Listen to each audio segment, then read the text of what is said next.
They just did it. The Cleveland Browns confirmed something no one saw coming. An exit so unexpected it's already sending shockwaves through the NFL world. What left? Who's leaving? And what does this mean for the direction of a franchise already under scrutiny? The statement dropped like a bomb. We confirm the departure has been finalized. More details to follow. That's it. No names, no reasons. Just 4 words that turned the rumor mill into a full crisis mode. If you were paying attention, you'd know the Browns have had turbulence under the surface for a while. Coaching rumors, quarterback room drama, ownership pressure, fans demanding clarity, and now, one of the most disruptive announcements in recent franchise history. The timing couldn't be more dramatic. It comes on the eve of a pivotal stretch in the season, a time when consistency and leadership matter most. Teams are settling their rotations. Injuries are mounting. Playoff hopes are getting recalibrated. And the Browns? They just confirm an exit that throws everything into chaos. Already, speculation is running wild. Is it a coach? An executive? A star player? Are we talking about a mutual parting? Or is it a purge? Did someone cross a line? Or did someone lose the confidence of the front office or locker room? The only thing everyone agrees on for now, this announcement changes everything. Inside the locker room, what used to be quiet conversations are now loud tensions. Sources say players are gathering in clusters, phones in hand, text threads lit up. Coaches pacing, eyes darting to reporters. Ownership walking in and out of meetings. And a front office scrambling for spin control. And on social media, the frenzy is immediate. Hashtags explode within seconds. Clips of past press conferences, quotes from players and coaches. Everything is being re-examined. Analysts are scrambling to predict who left, why, and what it means next. But amid all that noise, one question bleeds through. Will this exit break the Browns, or will it force them to clean house and re-emerge stronger? Because in the NFL, the teams that survive chaos are rarely the ones who hide from it. The ones that thrive are the ones who seize the moment, reassert control, and rewrite their narrative. That's the preview. But this is only the beginning. The shock didn't fade. If anything, the silence from the Browns only made it worse. A vague statement with no name attached, that's not an explanation. That's an invitation to chaos. And chaos is exactly what followed. The first name to hit the rumor mill? Head coach Kevin Stefanski. He's been walking a tightrope for months now. On paper, his record doesn't scream failure, but anyone who watches Cleveland week to week knows the offense has sputtered. The decision-making has been inconsistent, and the locker room hasn't always looked fully bought in. Could this be the moment ownership finally pulled the trigger? But then, almost as quickly, doubts arose. Would the Browns really drop a coaching bombshell with such a cryptic statement? Coaches don't usually exit mid-season without a press conference, without carefully crafted spin. This felt different. That's when the next theory caught fire, a front office shakeup. Andrew Berry, the general manager, has faced his share of scrutiny. Big trades, controversial signings, draft picks that haven't panned out the way fans hoped. If ownership felt the need to shake the foundation, cutting ties at the top could explain it. Quiet, cold, businesslike, a corporate exit cloaked in mystery. Still, the chatter didn't stop there. What if this wasn't a coach or executive? What if it was a player? The Browns have dealt with disgruntled stars before. We've seen what happens when locker room voices grow too loud, when frustration bubbles into public disputes. Could someone have finally had enough? Could a release or trade have been finalized behind closed doors and pushed out with the simplest confirmation possible? Social media detectives went into overdrive. Every tweet from a Browns player was dissected.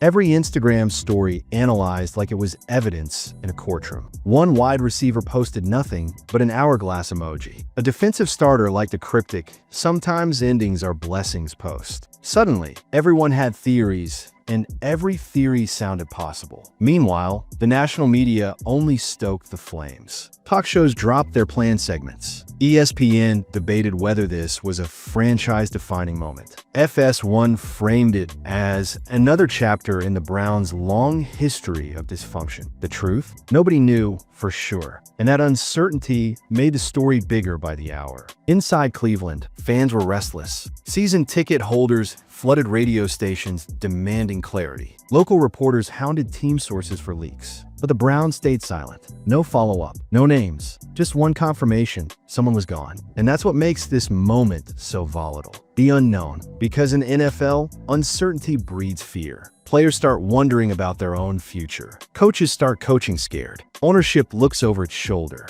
And the media? They turn the mystery into theater. But beneath the speculation, one truth is clear. This exit didn't happen in isolation. It's the result of tension building for weeks, maybe months. And the cracks that finally split wide open tonight, they might reveal much more than one unexpected departure. The tremors of this unexpected exit weren't just felt inside Cleveland. They rippled across the entire NFL. Rival teams immediately took notice. Because whenever chaos erupts in one franchise, others circle like sharks, sensing blood in the water. Inside the Browns' locker room, though, the reaction was more complicated. Veterans were quiet, unusually so. That silence said everything. They've seen enough seasons, enough scandals, to know that when leadership won't clarify what's happening, it means the truth is bigger and uglier than what's being shared publicly. The younger players, on the other hand, weren't as composed. Phones were out, group chats were buzzing, and everyone wanted answers. Was it a coach? Was it a starter? Was it someone who was supposed to be leading them in a battle just days from now? That kind of uncertainty eats away at focus. And in the NFL, focus is everything. Think about it. This isn't just any team. This is the Cleveland Browns, a franchise that has spent decades clawing its way out of dysfunction, only to see cracks appear again right when stability seemed within reach. Every win matters. Every practice counts. And yet here they were, blindsided by a vague announcement that someone, somewhere was out. But here's the real kicker, the timing. If this was truly a mid-season move, then the Browns didn't just lose a piece of their puzzle. They lost it at the worst possible moment. No team makes a change like this casually. It signals desperation. It signals fractures too deep to ignore. And it signals to the league that Cleveland isn't as steady as it wants the world to believe. That's why rival front offices are watching this story unfold with interest. If it's a player, trade calls are already being prepared. If it's a coach, expect whispers of replacements before the week is out. If it's front office, well, that could mean a total reset is closer than anyone imagined. And through it all, one name keeps surfacing: Shedeur Sanders, the rookie quarterback, the lightning rod, the player who, fairly or unfairly, has become a symbol of the Browns' internal tug-of-war.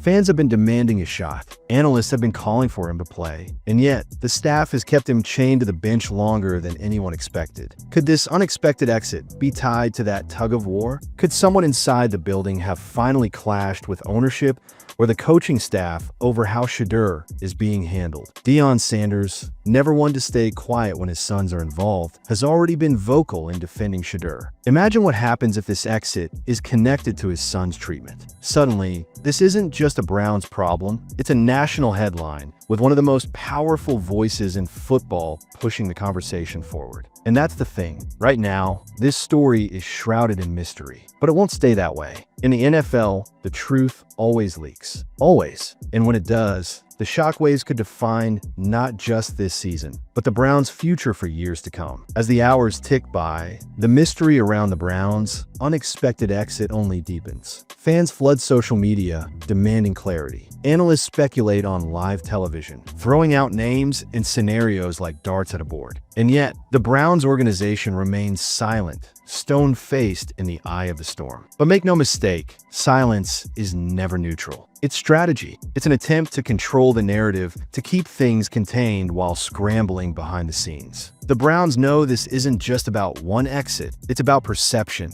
And perception in the NFL can be as deadly as the truth. Let's break it down. If this was a coach, then players now wonder, who's really in charge? If it was a front office executive, then the long-term vision of the team suddenly feels unstable. And if it was a player, especially a starter, then the entire game plan for the season just shifted overnight. Every option spells turmoil. Here's where it gets even more interesting. Ownership. Jimmy and Dee Haslam have always been hands-on owners, sometimes to their detriment. When big moves happen in Cleveland, they're usually involved. If this exit came from the top, It could be a signal of deeper rifts between ownership, management, and the coaching staff. And in the NFL, those rifts rarely stay hidden for long. Then comes the name hanging over everything, Shedeur Sanders. The rookie QB hasn't even been given the keys yet, and already, he's at the center of controversy. Some inside the league believe Shedeur represents not just a potential starter, but a branding machine, a way to bring youth, energy, and national attention to a franchise that has often struggled to capture the spotlight. So when rumors link this exit to disputes over how Shedeur is being developed, it suddenly makes sense. Maybe someone in the Browns building pushed too hard for him to play. Maybe someone resisted the idea entirely. And when egos collide over a young star's future, sometimes careers end abruptly. Now layer in Deion Sanders. Prime time, the Hall of Famer, the cultural icon, the protective father. He has already proven he's willing to call out organizations publicly when his sons aren't treated fairly. If this exit connects to Shedeur in any way,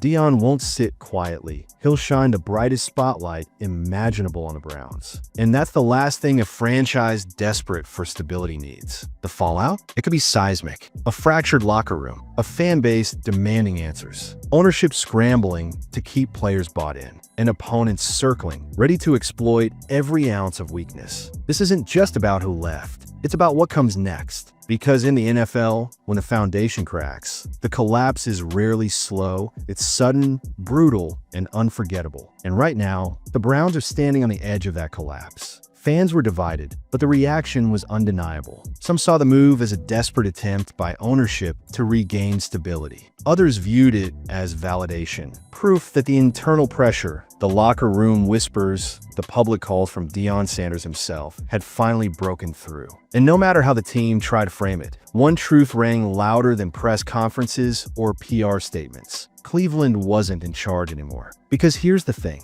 when a rookie quarterback with limited snaps and no starting resume becomes the face of a movement, when his father, one of the most respected figures in all of sports, calls out the organization on national platforms, when players inside the locker room start shifting loyalty away from the head coach and toward the kid holding the clipboard, then the clock has already run out. This unexpected exit didn't come out of nowhere. It was pressure built. It was inevitable, and it was exactly what Deion Sanders warned about. The NFL is watching this saga closely. Other teams are paying attention, because this isn't just a Browns problem, it's a league-wide wake-up call. The days of rookies sitting silently, waiting politely, and trusting that coaches always know best, those days are gone. Now, players know the power of their voice. They know the influence of a single viral clip. They know the leverage of fan movements and locker room solidarity. And Shedeur Sanders has become the poster child for that shift. For Cleveland, the fallout is immediate. Ownership is scrambling to prove that they still have control, to convince fans that this was their decision, not one forced by pressure from within and without. But everyone sees through it. This was a reaction, not a plan. For Stefanski and the remaining staff, the message is brutal. Every mistake will now be magnified. Every press conference will be dissected, and every decision about the quarterback position will be judged against the storm that Shedeur has already unleashed. For Deion Sanders, the role is different. He's not just a father anymore. He's a voice, a megaphone,